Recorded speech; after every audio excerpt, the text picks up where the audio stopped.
va fi o conversație agreabilă, captivantă, pentru că am un plan.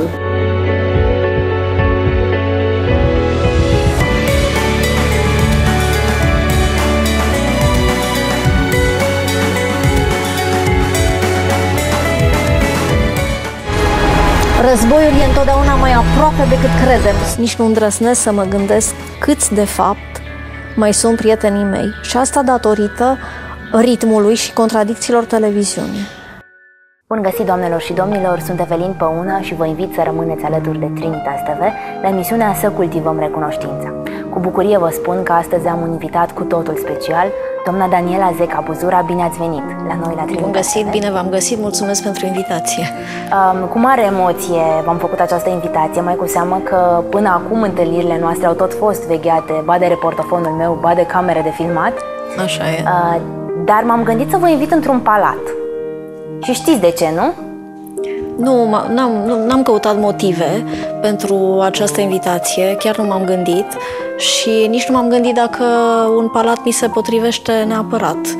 Dar o să aflu, nu? M-am gândit la Muzeul Național Cotroceni pentru că arată ca un palat, pentru că ați spus cândva, chiar mie mi-ați spus, n-am avut acest vis, acela de a fi prințesă, am avut o hiperluciditate față de mine în primul rând, care nu mi-a dat voie să fiu un personaj cu virtuți supranaturale. Iar eu am vrut să vă invit ca astăzi să fiți prințesă preț de o oră. Adevărul că n-am premeditat asta împreună și poate că e mai bine așa. Cine știe ce ar fi ieșit dacă mă gândeam mai mult. Dar să zicem că ne vom descurca. În orice caz e foarte plăcut aici, mulțumesc.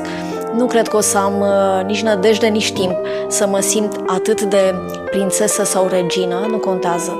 Și un oaspete de seamă e destul. Dar apropo de întâlnirile acestea vegheate de reportofon, de camera de filmat, faptul că ați fost nevoită de atâtea ori să fiți sinceră în fața publicului, v-a afectat cumva personalitatea sau poate chiar exercițiul de sinceritate față de dumneavoastră înșivă sau de lumea din jur?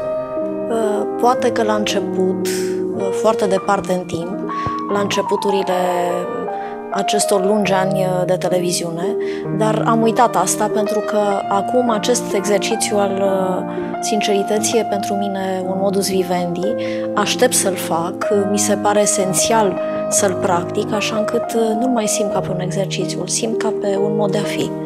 Emisiunea noastră își propune să afle încă de la început parcursul profesional al invitațiilor mei, dar și parcursul personal. Așa că despre dumneavoastră știu că v-ați născut la 6 luni și 3 săptămâni. Da. Și că acela a fost cel dintâi miracol din existența dumneavoastră. Știu, eu nu l-am împărtășit, n-am fost conștientă de el decât din evocările celor care l-au trăit și au fost cu mine atunci. A fost chiar o întâmplare, nu știu dacă fericită sau nu. Tatăl meu construia o platformă industrială la Monte Carlo. Era plecat de ceva vreme, urma să se întoarcă la sfârșitul anului în curs. Era cam ca acum început de vară și mama a primit în sfârșit, după îndelungi diligențe și confruntări și așteptări, permisiunea să plece 3 săptămâni să-și vadă soțul plecat aproape de un an și s-au gândit că oficialii de atunci că se va întoarce cu bine, că nu va îndrăzni să rămână acolo și să-și ducă sarcina la capăt. Era cândva într-un al doilea trimestru, nu erau griji că s-ar putea să se întâmple ceva. Ei bine, s-a întâmplat. M-am născut astfel, n-a fost bine, m-am întors aici, povestesc ai mei. Nu v-ați născut în România? Nu, dar povestea e foarte interesantă. De ce? Pentru că în multă vreme cu aceste acte de identitate care nu erau românești, am avut foarte multe probleme.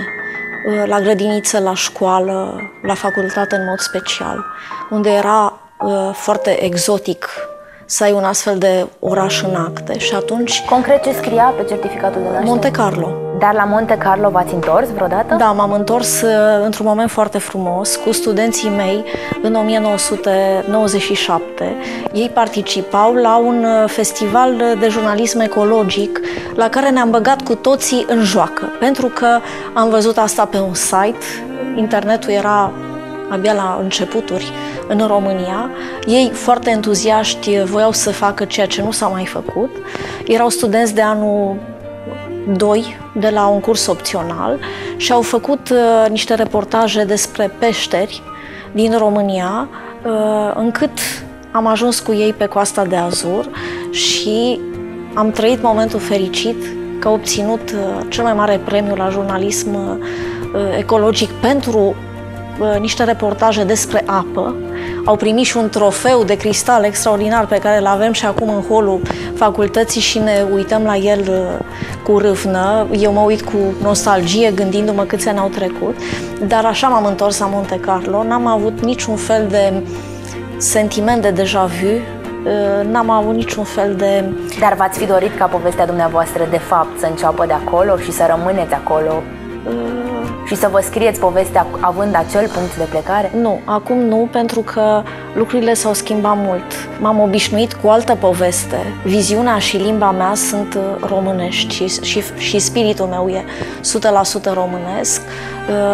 Ideea că aș fi putut să stau undeva pe riviera Mediteranei, sigur, m-ar fi încântat din multe puncte de vedere. Și să scrieți cărți de succes? Dar cum aș fi scris, în ce limbă?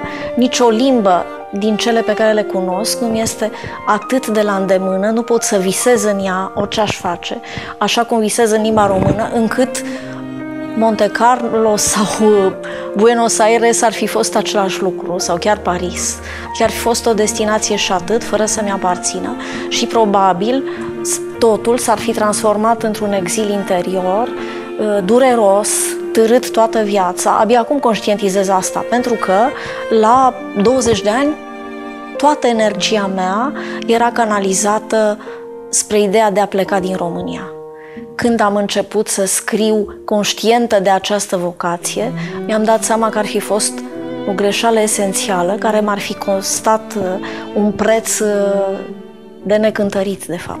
Dar pentru că emisiunea noastră este despre recunoștință, pentru momentul acela dintâi, când ați venit pe lume în condiții atât de disperate, aveți să-i mulțumi cuiva pentru faptul că trăiți? Da, cred că bunicului meu, care era un preot cunoscut din Ardeal și care a fost convocat de mama mea la spital. Se spune că eram undeva într-un incubator.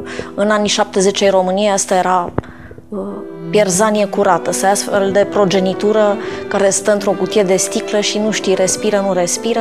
Dar în orice caz, acest preot din Sibiel i-a spus: nu-ți face griji, o să trăiască, o să fie bine. N-a fost o consolare, a fost o credință. Cred că lui îi datorez această hotărâre transmisă mie în mod direct, în așa fel încât am vrut să fiu și am fost. Oare de ce v-ați grăbit? Habar n-am, nu știu, cred că ceva m-a chemat.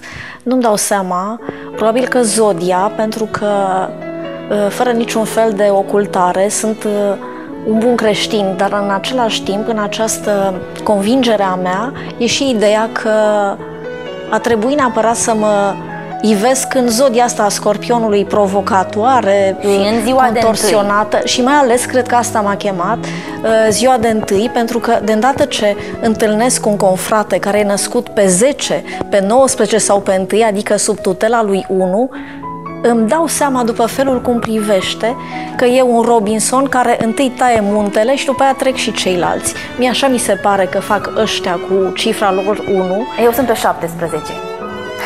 Măcar e un 8 întors. Deci sunt toate posibilitățile în această configurație infinitului, pe când unul ăsta nu prea are marjă de eroare. Spuneți-mi, de regulă obișnuiți să spuneți că stângăciile pe care le aveți, fie la șofat, fie la dans, poate, sunt din cauza faptului că v-ați grăbit să veniți pe lume. Sunt sigură. Eu aș vrea să vă întreb, dacă ați sărit coarda în fața blocului, dacă v-ați jucat de-a fața ascunselea, dacă știți să săriți elasticul?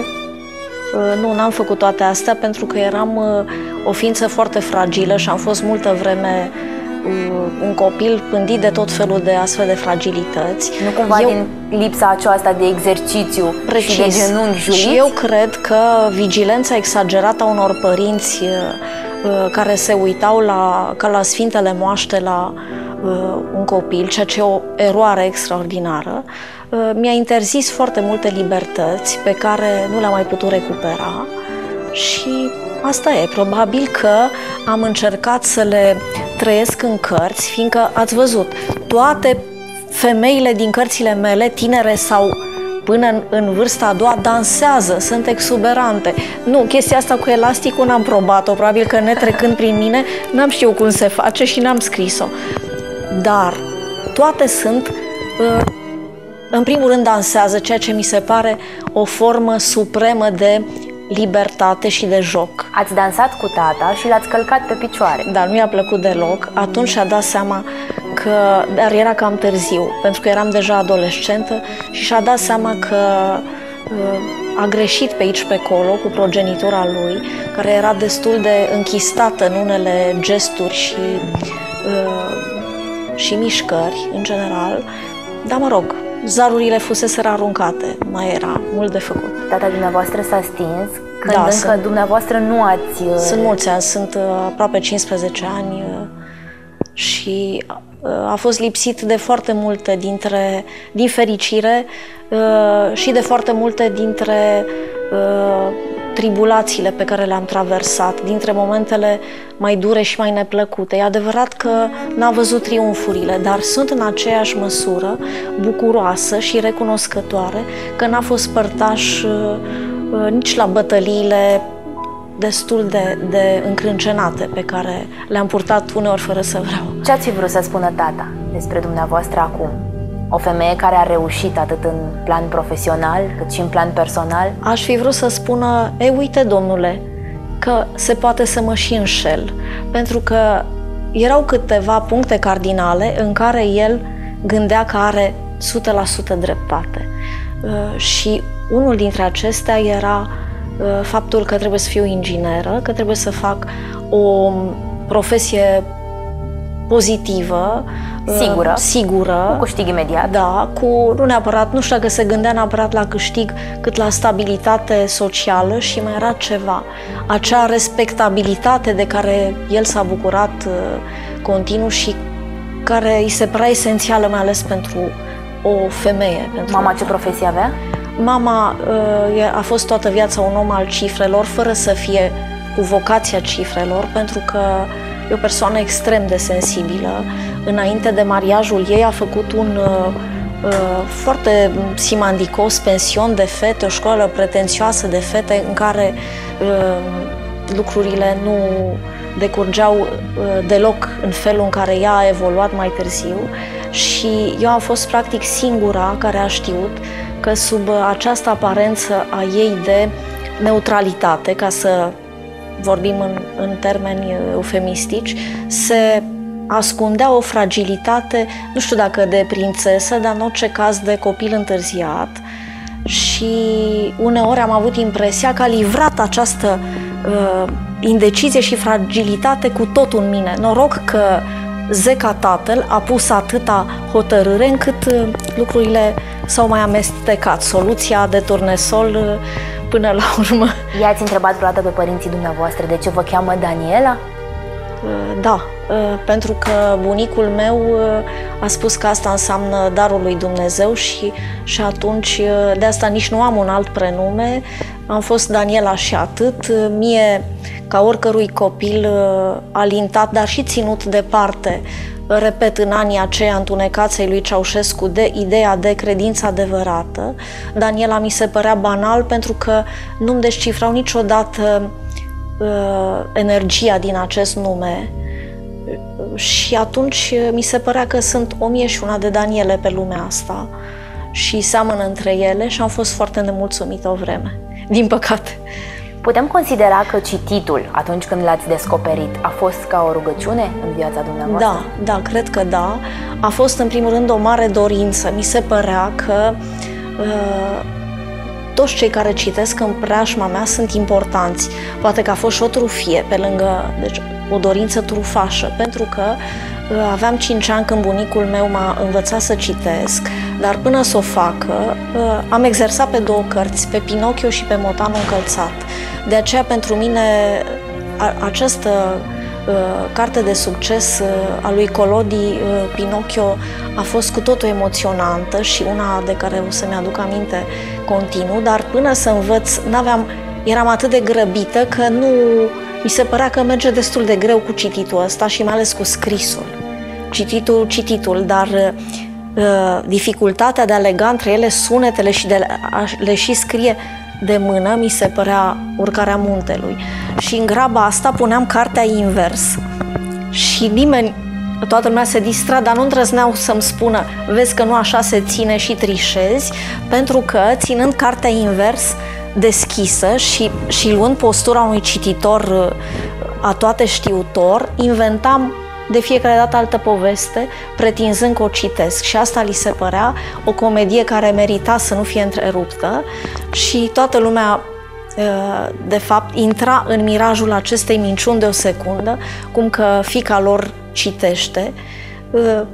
Mă rog, am avut foarte multe cum să le spunem, exotisme, stângăcii, exasperări, de pildă. Eram clasa 1 și nu eram, până în clasa a 2-a, nu am înțeles în mintea mea de ce numeralele compuse trebuie citite pur și simplu de la stânga la dreapta, nu? Da. Uite și acum ezit. Și când vedeam un 43, de pildă, mă gândeam cu terifiată, oare se citește 43 sau 34? Pur și simplu nu înțelegeam care e regula și de ce trebuie să fie așa.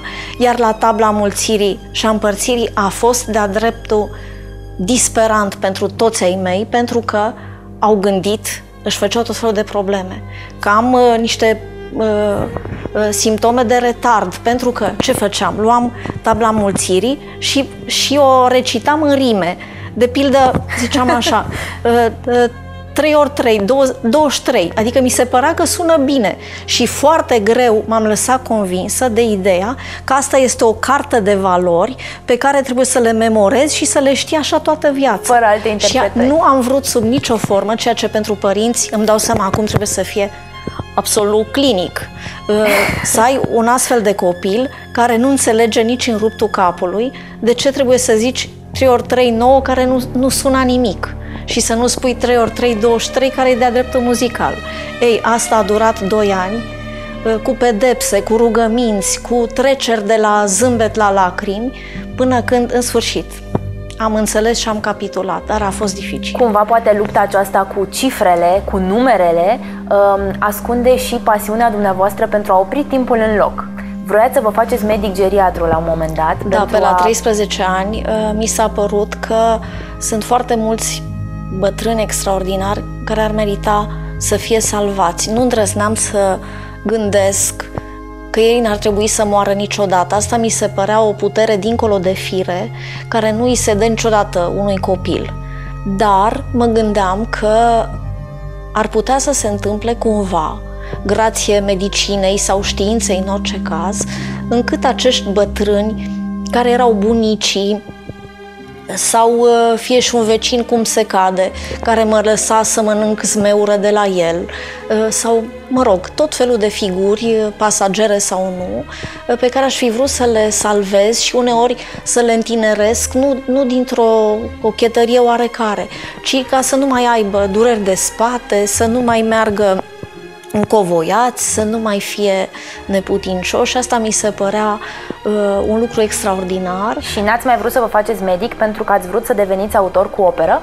Tot atunci la 13 ani? După aia mi s-a părut că un medic ar putea să fie copleșit de atâta suferință, că poate nu e atât de puternic, văzând în fiecare zi pacienți. Și am hotărât un an mai târziu sau chiar 2, și asta mi-a rămas definitiv și am început să metabolizez chestiunea, mi s-a părut că cea mai interesantă profesie de care nu te plictisești, care îți deschide toate zările, e jurnalismul, pentru că îți aduce o omenire întreagă la întâlnirea cu tine, oameni de toate vârstele, de toate convingerile. Aveam așa, dintr-o dată,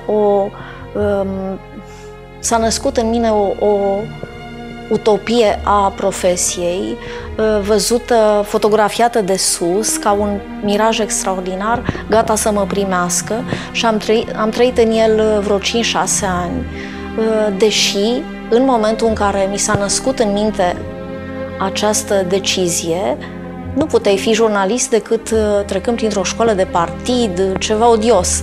Dar nu conta, nu știu, eu visam mai departe și mi s-a părut apoi că e mai interesant decât medicina, deși eram nemulțumită că n-avea finalitate, nu prea... Probabil asta mi s-a transmis de la tatăl meu, cel care era tot timpul interesat de rezultate. Spunea că într-o activitate nu contează nicio scuză, nicio abatere, virajele nu se văd, contează ceea ce... cum s-a încheiat acțiunea. Dar până la urmă visul pentru jurnalism a venit după facultatea de litere, nu? Nu. Visul pentru jurnalism era copt în momentul în care am optat pentru litere, dar nu puteam să fac altfel. Nu aveam un dosar puternic pentru școala de jurnalism Ștefan Gheorghiu. Bunicul meu fusese deținut politic, mama avusese mari probleme în viața ei profesională pentru acest tată cu controverse, și eu la rândul meu nu aveam nicio șansă să fiu eligibilă pentru această profesie, pentru că erau alte rigori. Și atunci singurul drum apropiat de această opțiune erau studiile de filologie. Apoi aveați să mergeți la jurnalism? Da, deja căzuse comunismul în toată enclava estică.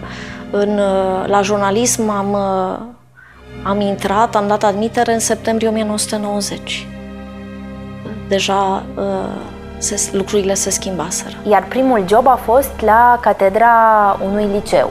Da, am fost pentru că am avut această șansă, miracol, a Revoluției din 89. Împărțeați cumva jobul acesta cu studiile pentru jurnalism? Da, împărțeam cu studiile pentru jurnalism și cu noul meu job de la Radio România, pentru că luasem un examen la radioul public.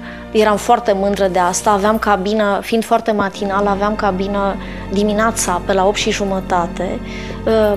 Mă duceam să-mi fac această rubrică și după aia mă duceam la Liceul Dimitrie Bolintineanu, unde primisem repartiție guvernamentală. Am fost ultima generație cu repartiție. Ce predeați? Limba română. Limba română. Am funcționat așa vreo 3 ani și jumătate și nu oboseam deloc. Mă gândesc și acum cu mirare și cu o curiozitate la care n-am răspuns. Cum de puteam, cum de reușeam. Da, ați mai ști să faceți butoanele la radio? Totul s-a schimbat, acum nu. Sunt altfel de butoane. După digitalizare, de câte ori mă duc invitată la colegii care mă cheamă, am această nedumerire că e un alt radio decât acela al meu, pe care l-am iubit foarte mult. Atunci se fonoteca cu foarfeca, pur și simplu. L-ați iubit, dar l-ați trădat pentru televiziune. Eu cred că toate iubirile mari se trădează. Așa cum un ucenic se desparte de maestru, și o iubire prea mare, atunci când e nemăsurată și are o văpaie care iese, care curge peste margini, se trădează, pentru că asta e.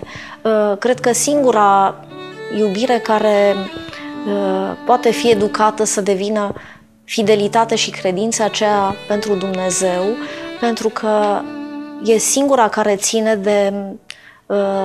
de un cel, în rest, toate celelalte sunt și pasiuni. Veți trăda și iubirea pentru televiziune? Care văd că este peste margini. Eu cred că i-a dat peste margini, dar rutina, ca în orice mariaj care domesticește tot, i-a mâncat deja măduva, adică e țintuit acolo, nu mai avem ce să facem. Chiar de-aș vrea să o trădez, oricum o trădez la sfârșitul fiecarei zile, atunci când pur și simplu ajung în literatură cu poftă, cu încredere, cu un fel de energie care nu mai e nici a televiziunii și a nimănui. E strict a literaturii și atunci e clar că e o trădare. Nu? Când s-a închis TVR Cultural, v-a trădat televiziunea? Da. Înainte ca eu să fi trădat pe ea și cred că nu s-ar putea spune că am trădat-o în vreun fel până acum, am primit această trădare nemeritată, nu numai eu, toți ceilalți, că nu eram singură în acest proiect. Erau foarte multe energii și nume de toate generațiile care au fost izbite peste față de această lovitură, care a fost pur și simplu o manevră politică rapidă, necruțătoare, ca o chirurgie pe viu și atunci nici nu merită damnată sau dezbătută peste măsură, pentru că, așa ca orice simptom al vremurilor istorice, este un derapaj și atât. Ați fost la conducerea TVR Cultural, spun asta pentru telespectatorii care poate n-au aflat încă. Da, au fost 8 ani și jumătate, practic eu nu m-am simțit la conducere.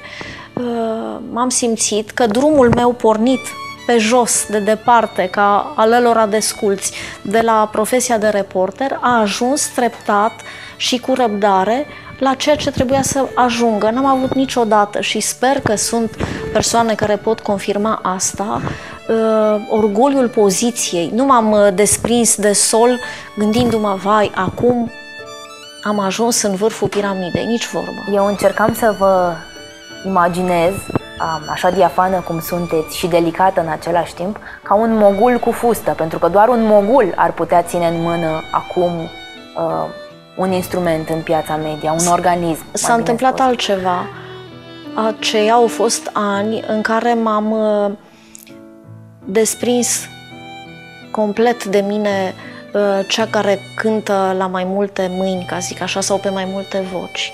În primul rând, mi s-a părut de prost gust ca lucrând cu destinele și carierele artiștilor de tot felul, muzicieni, actori, scriitori, să spui dintr-o dată, așa ca delfinul deasupra apei și sar și spui și eu scriu literatură sau fac nu știu ce, am un oarecare moft auctorial. Nu, mi s-a părut că dintr-o dată, prin această investitură, eu eram un manager și atât și doar asta am făcut, dovadă că între 2000 și 2009, când am publicat primul roman din trilogia orientală, nu am scris, sau mai exact, nu am publicat nicio buche de beletristică. Acum nu mai sunt atât de încredințată că am făcut bine. Practic am pierdut un timp extrem de prețios din timpul meu de scriitor, dar asta e. Ați mai putea fi manager? Da, oricând. Dar numai pe o miză care se merită. Altfel, nu aș da un dram din timpul meu pentru o miză care să fie parțială. Asta a fost o surpriză și pentru neprietenii mei, pentru că n-am numai prieteni, știți foarte bine. Foarte mulți s-au gândit că după aproape un deceniu de manageriat o să fiu derutată, nu o să mai găsesc direcția, nu o să mai pot face nimic altceva. Și că o să dispăreți pur și simplu da, din și că o să... universul acesta cultural. Da, exact, asta a fost... E bine, nu a fost... E succesul o răzbunare? Nu, pentru mine nu. Și cred că pentru nimeni n-ar trebui să fie. Succesul e o clipă, este ca respirația... Neprietenii dumneavoastră există și pentru că vă cheamă astfel? Pentru că numele dumneavoastră sună periculos pentru unii, Daniela Zeca Buzura? În primul rând,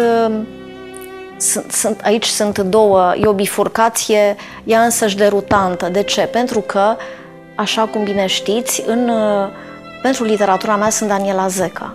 Pentru studenții mei și pentru ecran și pentru cărțile de media pe care le-am scris, sunt totuși 5 cărți de media care înseamnă 10 ani din viața mea și care figurează în toate bibliografiile universitare. Ei, acolo sunt Daniela Zeca Buzura. În primul rând s-a născut întrebarea de ce odată Zeca, de ce odată Zeca Buzura. Ca să vă răspund, pentru că am ocolit puțin, de când mă cheamă și Buzura, adică de vreo 16 ani încoace, numărul neprietenilor mei a crescut substanțial. Și asta fără ca eu să mă fi străduit în niciun fel. Dintr-o dată am câștigat și neprietenii lui Augustin Buzura. Am trecut și prin momente hilare. M-a întrebat cineva într-o instituție cu prestigiu, într-un lift plin de lume, m-a întrebat serios, deci credea în ce întreabă. Nu e așa că socrul tău îți scrie cărțile? Și eu cu un umor la fel de rece am spus, da, bietul de el, ce să fac? El îmi scrie totul, de la prima la ultima literă și eu pun doar titlurile. Toți ceilalți din preajmă au râs, însă persoana respectivă n-a simțit nici ironia, nici gluma. Asta e. Cam aici ne învârtim. Ați câștigat și prieteni? Da. V-a și ajutat numele? Da. Am câștigat prieteni în ce fel? Am avut tot timpul parte de evocarea unor gesturi făcute de acest mare prozator care este Augustin Buzura. De aceea eu nici nu semnez literatură cu Buzura, cred că ajunge un singur arbore care a făcut destulă umbră încât să nu mai crească nimic în jur care să se cheme la fel.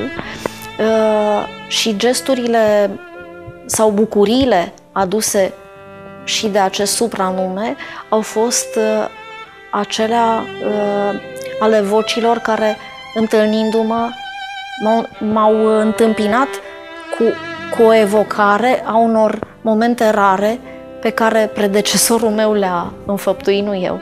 Astea au fost momente fără preț.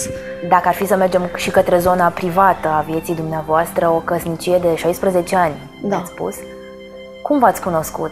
El, soțul dumneavoastră, este ochiul, spuneți, nu vocea, nu urechea cea ascuțită, ci ochiul, pentru că este un profesionist al camerelor de luat vederi. Dacă facem un schimb de roluri, Evelin, pe una acum, eu când aveam aceeași vârstă, trăiam în tot felul de iluzii și mofturi, de pildă chestia asta consacrată, care e aproape un loc comun, un clișeu, că se atrag contrariile, mi se părea așa,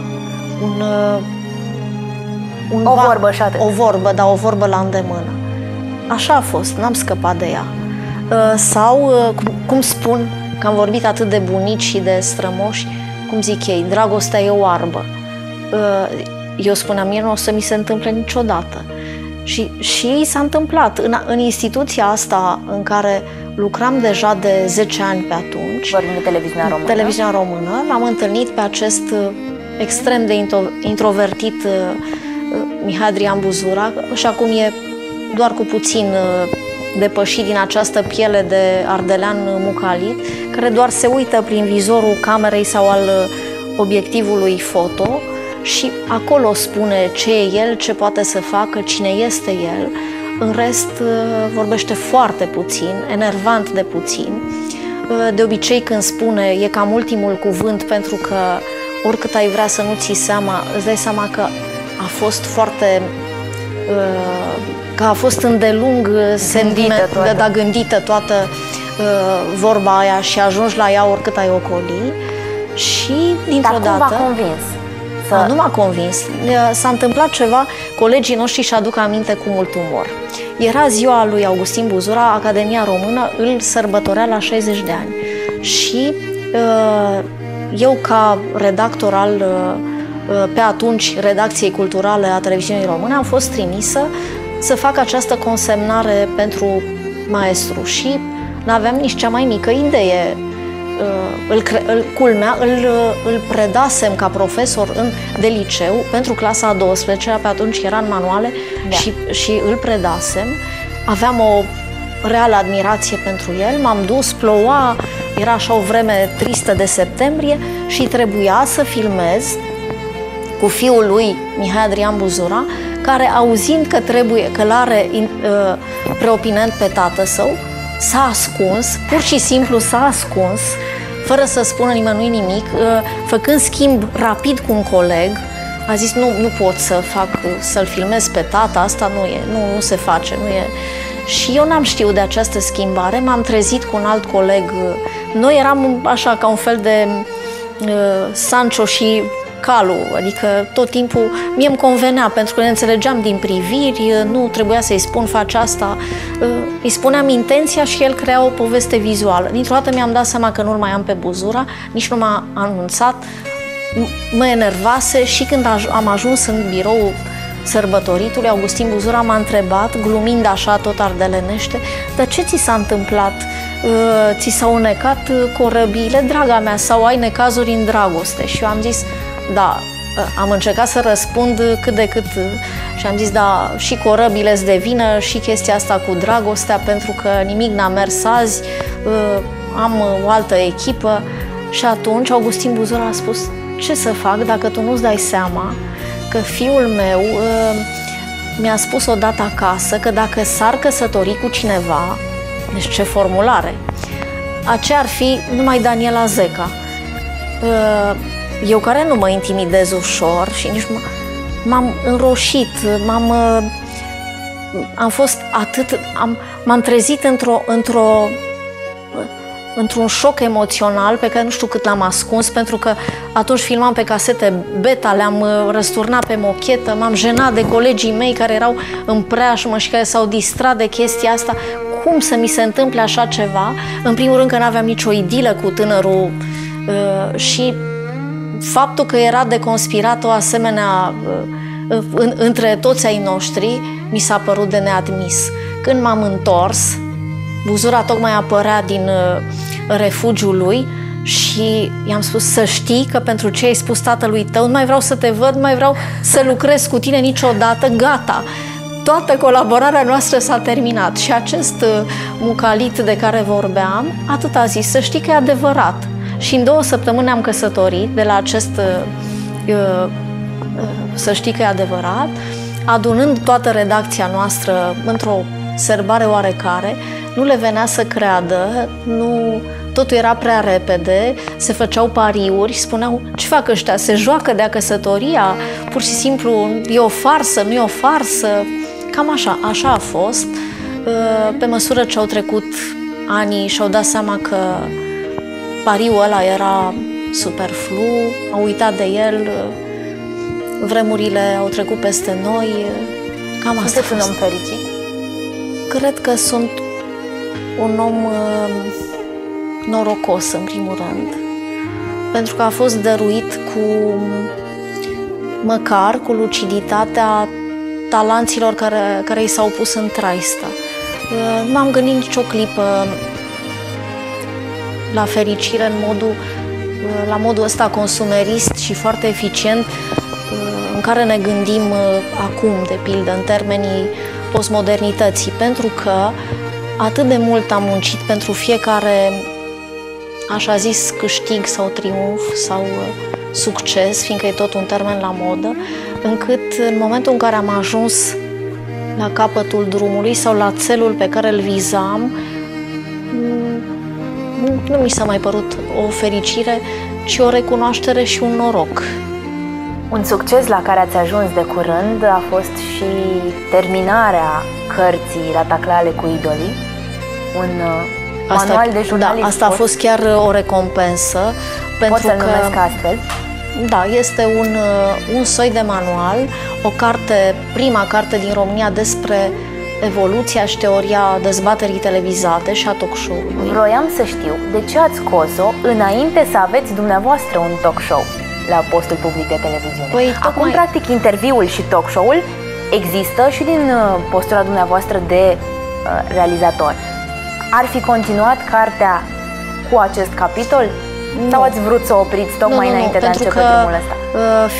Ocupându-mă de 25 de ani de talk show românesc, am evitat să dau prea multe nume. Vorbiți de Marius Tucă, vorbiți de Eugenia Vodă. Am vorbit doar de cei care au făcut școală, care au trasat cumva drumuri în această hartă a talk show-ului. Daniela Zeca trasează drumul acum. Nu cred, pentru că jurnalismul cultural e în continuare marginal, discreditat, nu e în toată stofa lui și atunci... Deci și oricum, nu v-ați fi luat de exemplu în carte? Nu, sincer nu cred. Adică cred că a fost un reflex narcisist nepermis și pentru momentul actual și pentru următorii ani, pentru că eu cred că tot ce facem până la urmă se autentifică în mod real de ceea ce spun ceilalți, nu ce spunem noi. Important e ca noi să credem că am făcut bine ce am făcut, dar de aici și până la umflatul în vene, ia uitați-vă ce exemplu, mi se pare o cale foarte lungă. În plus, vedeți ce înseamnă vârsta.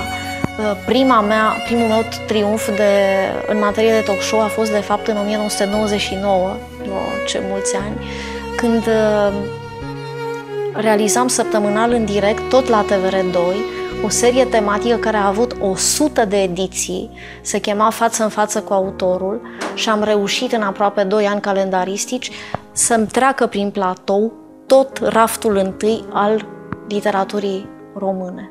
Și poezie, și proză, și dramaturgie. Acela, da, a fost un talk show căruia nu-i spuneam așa, în 1999, după aia a intervenit manageriatul și timpul a trecut, lucrurile s-au uitat, dovadă că acum pare că abia m-am apucat de talk show, acum fac talk show după normele acestui gen, cu plăcere, cu bucurie și cred că puțin altfel decât l-am făcut în urmă cu 15 ani. Profesional, mai aveți ceva de demonstrat? Eu cred că demonstrez tot timpul, pentru că, nu din alt motiv, ci pentru că încerc, sau așa mi se pare mie, să iau lucrurile de la capăt de fiecare dată. De ce? Pentru că, eu mă consider un intervievator bunicel. Și atunci, cum oamenii nu seamănă între ei, inevitabil încep povestea de la capăt, cu fiecare întâlnire, cu fiecare persoană, bărbat sau femeie, tânăr sau mai puțin tânăr, și atunci e clar că demonstrez și uneori demonstrez prin simplul fapt că, necunoscându-l bine pe interlocutorul meu, încep să-l descoper în timp real, în momentul conversației noastre, ca acum între noi două, și acel răgaz de grație este inevitabil o descoperire și o dovadă.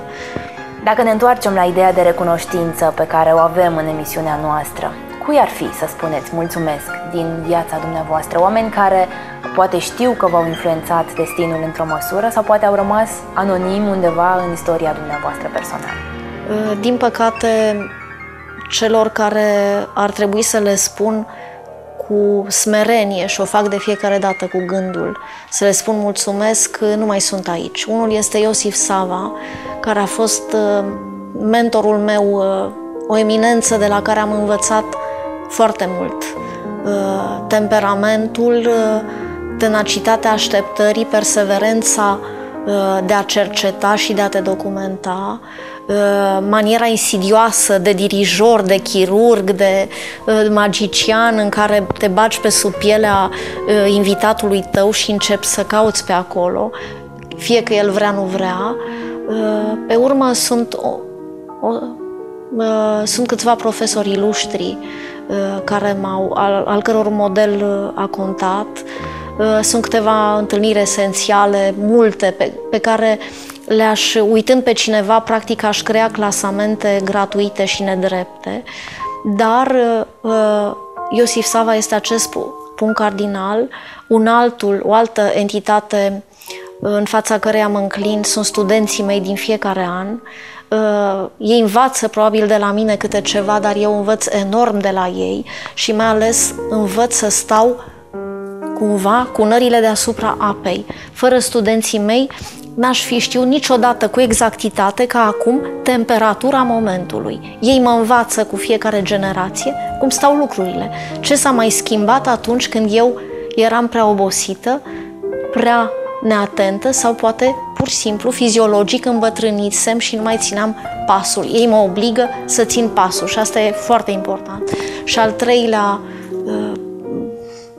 treia figură ilustră căreia eu trebuie să-i mulțumesc și mulțumesc de fiecare dată când pot, este publicul meu. Sigur că pare așa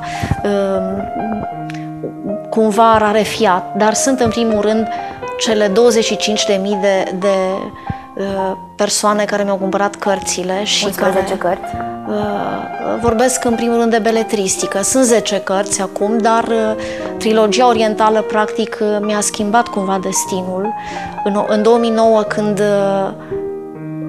când s-au vândut primele 4 tiraje din istoria romanțată a unui safari, mi-am dat seama că am trecut din acest previzibil traseu al televiziunii pe care mărșăluiam de ceva vreme, în acea literaturii care mi-a adus un public nou, necunoscut și cu o reacție deosebită de ceea ce mă deprinsesem prin ecran, și acestor cititorii mei care rup din timpul și din banii lor ca să cumpere o carte, trebuie să le spun mulțumesc totdeauna.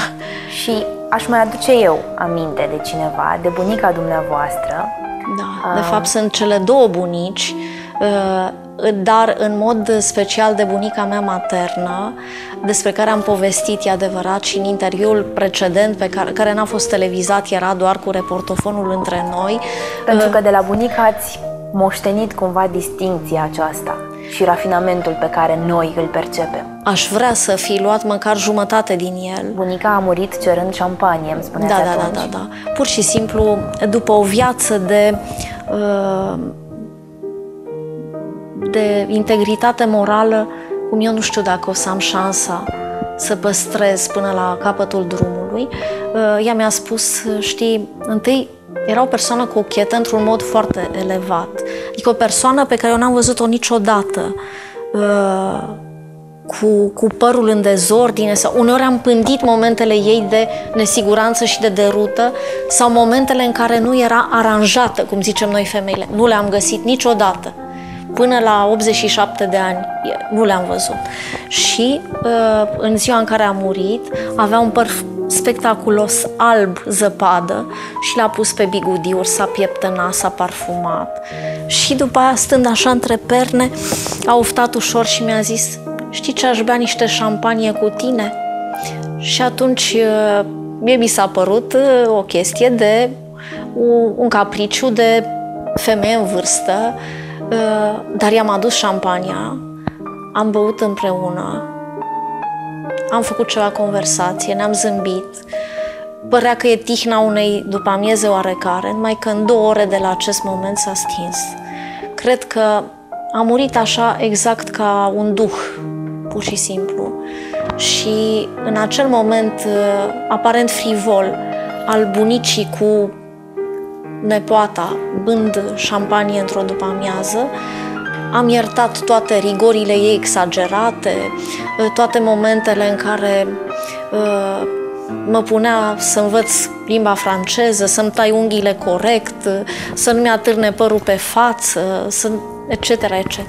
Le-am uitat pe toate și m-am trezit dintr-o dată foarte singură și am regretat enorm că n-am conștientizat fiecare moment prețios pe care l-am traversat împreună cu ea și căruia nu i-am găsit caratele atunci, la momentul potrivit, din păcate. E miracol că Daniela Zeca Buzura a ajuns din mâna aceea de om care era la Monte Carlo să fie astăzi în bibliotecile noastre? Eu nu cred că e miracol, este un dar. Pentru că vorbeam de predestinarea numelui. Daniela, darul lui Dumnezeu. Cred că e plină lumea de astfel de daruri și n-avem decât să ne uităm la ele. Sunt daruri minunate pe care le culegeți în călătoriile dumneavoastră. Scrieți întotdeauna după o călătorie? Nu neapărat. Fac ca orice om și călătorii în care sunt neatentă sau în care sunt doar turist. Chiar vreau să vă întreb, nu e obositor ca de câte ori călătoriți în destinațiile importante să notați totul? Secretul e de fapt că sunt o sedentară, ceatea călătorii. Acelea au fost călătoriile care au trecut în trilogia orientală, au fost, dincolo de mine, niște chemări, acum le privesc ca din altă viață. Da, v-ați bucurat de moment, de clipă? Atunci, nu numai că m-am bucurat, am trăit un amestec terifiant de fascinație și teamă. Gândiți-vă, să fii în Iranul anului 2011, odată incognito, odată așa și așa, și să nu știi, te întorci, nu te întorci. Gândindu-mă la emisiunea Jurnal de Front pe care ați avut-o până de curând, vreau să vă întreb, într-o situație de viață și de moarte, dacă ați avea ocazia să fiți singurul jurnalist care dă o știre dintr-o zonă de conflict cu prețul vieții, ați face-o? Eu cred că orice corespondent de front, dacă moare el primul și se transformă știrea, faptul în propria lui, în știrea despre propria lui moarte, atunci și-a greșit misiunea. Nu.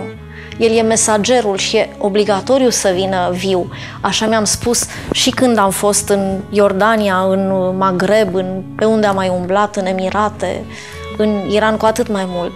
M-am gândit tot timpul că vreau să atrag spre mine, să absorb și să respir alteritatea și viața celor cu care mă întâlnesc, dar fără să o livrez total pe a mea, că atunci care-i prețul? E numai un fapt divers care ar ține prima pagină o zi, două și atât. De fapt, mesagerul, în vocația lui de mesager, trebuie să se ducă și să se întoarcă, așa cred. În momentele în care sunteți doar cu dumneavoastră, care e legătura pe care o aveți cu Dumnezeu? Această legătură e zilnică, nu sunt atât de pioasă cât aș vrea, dar la începutul fiecărei zile spun doar atât, asta de la bunicul meu, care măcar atât m-a deprins. Zic mereu, Doamne, îndură-mă și azi. Cred că este o implorare scurtă în care îi spun mai mult cu gândul decât cu vorba ce aș vrea să-i spun. E și un șiretlic aici destul de reprobabil, că e ca și cum i-aș spune: ai grijă, Doamne, că cine știe ce mai fac și azi, Tu iartă dinainte.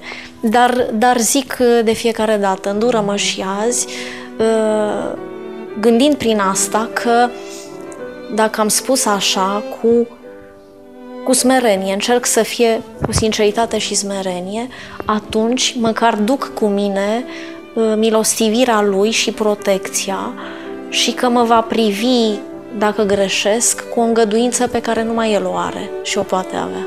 Vă mulțumesc tare mult pentru că ați acceptat să fiți invitata mea astăzi. Și eu vă mulțumesc, mi-a făcut mare plăcere. Și în încheierea întâlnirii noastre vreau să priviți direct către telespectatori și să le spuneți ceva despre Daniela Zeca Buzura.